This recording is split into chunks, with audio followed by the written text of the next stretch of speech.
Саламатсыздар ма, құрметті кішкентай ғана көрермендер. Бүгін сіздерге әтеш пен ит туралы ертегіні айтып беремін. Ертеде бір шал мен кемпір өмір сүріпті. Олардың иті мен әтеші болыпты. Қариялар бар тапқандарын сол екеуін асырау үшін жұмсапты. Өздері кейде аш жатады екен. Бірде ит әтешке: «Әтеш, бауырым, бүйтіп қашанғы шал мен кемпірге масыл боламыз. Жүр, орманға кетейік», деді. «Қоқ. Кукареку, оның рас, кетсек кетейік», деді әтеш. Сөйтіп, әтеш пен ит орманға қарай бет алады. Жүре әбден шаршаған олар тынығу үшін өздеріне ыңғайлы орын қарастырады. Бұл кезде күн ясына батаған кез еді. Екеуі үлкен қуысы бар жуан ағашты таңдайды. Әтеш осы ағаштың биік бұтағына шығып, ит қуысына кіріп, маужырап ұйқыға кетеді.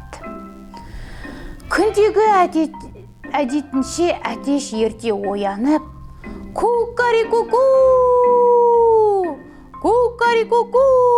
деп әндетеді. Оның бұл даусын жақын маңда жүрген түлкі естиді де: «Ой, жолым болды, іздегенім алдымнан шықты», деп қуанып кетеді.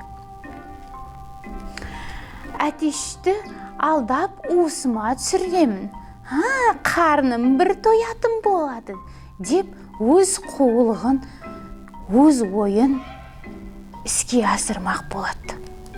Осы оймен түлкі әтеш пен ит паналаған ағашқа келеді. «Қандай керемет! Сен секілді әдемі құсты көрген емеспін. Айдарын қып-қызыл, сыңғырлаған даусың жарқын екен. Қасыма ұшып келші», дейді, мақтауын асырып. «Қоқ, неге? Қоқ, деп сұрайды. «Қалай неге? Маған қонақ бол. Бүгін жаңа үйге кірдім. Тығып сақтаған тарымнан дәм тат», дейді. «Қоқ. Құқареку, бірақ мен жалғыз емеспін. Қасымда досым бар», деді әтеш. «Қап, бәрекелді. Олай болса, досыңды да бірге шақыр», деп ойлайды. «Жарайды.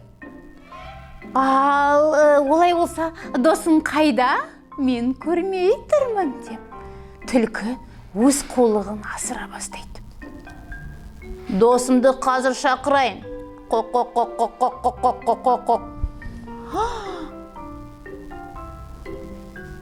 Досым, деп айқайлады.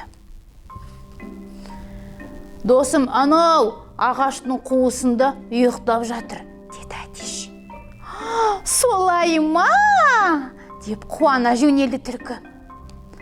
«Қазір», деп түлкі ағаш қуысына басын сұғады да, ит оның тұмсығын тістеп, осылайша қулығын асыра алмаған түлкі күлкіге қалады.